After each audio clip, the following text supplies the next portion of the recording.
wave where you'll have a couple good days and then kind of get super excited about anything and all pumped for it.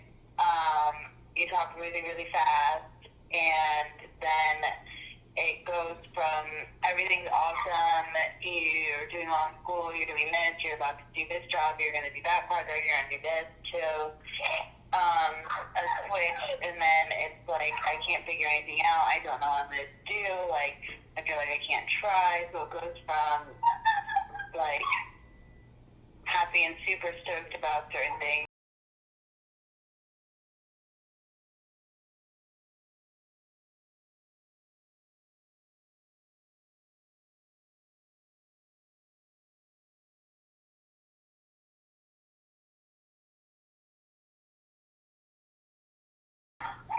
I would say maybe just being a little more understanding and not so black and white when it came to it.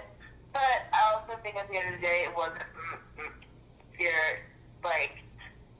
it wasn't because of the mental illness. I mean, I even struggle that with like my kids being like, this is what's supposed to happen. Why aren't you comprehending that that's happening, and why aren't you doing it? Mm-hmm. And we'll even witness. I'm gonna call it an episode. I don't know if that's like the correct way of saying it, but you know, having a breakdown or having their anxiety so that people can't understand how that's a thing or that's serious, when you're actually able to see it or live with it. You know, someone really does struggle with it, and see the longer you're there that a lot of times it's even more of a struggle because they can't. There have been so few episodes lately, that there hasn't been, it's just been, it's been seamless. Recently it's been more you that wouldn't even, mental illness doesn't even come to mind when we're interacting. And we need to remember that our interactions were influenced by the traumas that we had recently been through. Remember, we didn't know what was going on 10 years ago. You didn't get diagnosed until 13 or 14. We're looking back as if we knew all that was going on. If you recall, it was sort of the cutting that led to the therapy, that led to the revelation of the bulimia, and it wasn't until it was at Dr. Wilson, it was 2013 or 14 before we knew what the target was. It was based on that where it became clear to me that we could not survive together, and that the nature of the care you needed was required to be more around the clock. Am I making sense to you? I could not function. I don't think I handled it well. I hung in there, but I don't think I handled it well. I tried mightily to create an environment where you would feel safe and welcome and open. Well, we didn't know whether you were doing this thing by choice or whether you had no control.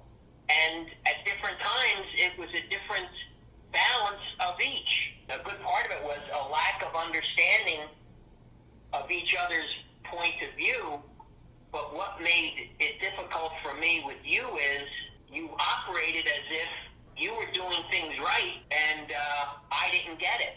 So in the middle of all this uncertainty, you'd say, why don't you take me at my word? Why can't you take my advice? Why don't you think I'm doing the right thing? You know, how I was raised, I just wasn't ready for that, because when I grew up, when my dad or mom spoke, we clicked our heels. And remember, too, think of all the things we went through.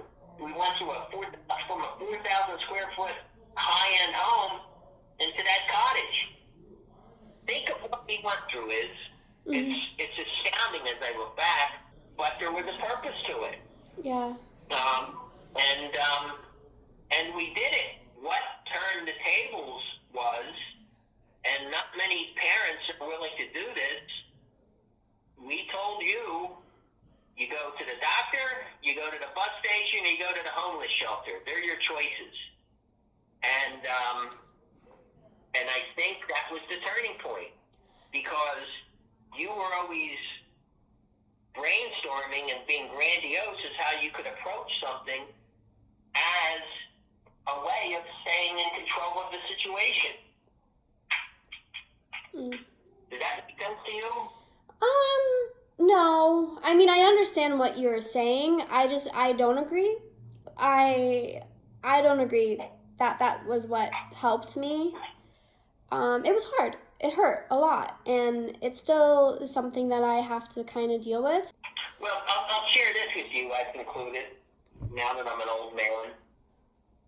I don't remember ever receiving a punishment that dissuaded me from any behavior I wanted to do, and I think that's about what you're saying. And it's funny, you raise an interesting point, and it would be something to maybe talk through with, who's your new therapist? Dr. Jones?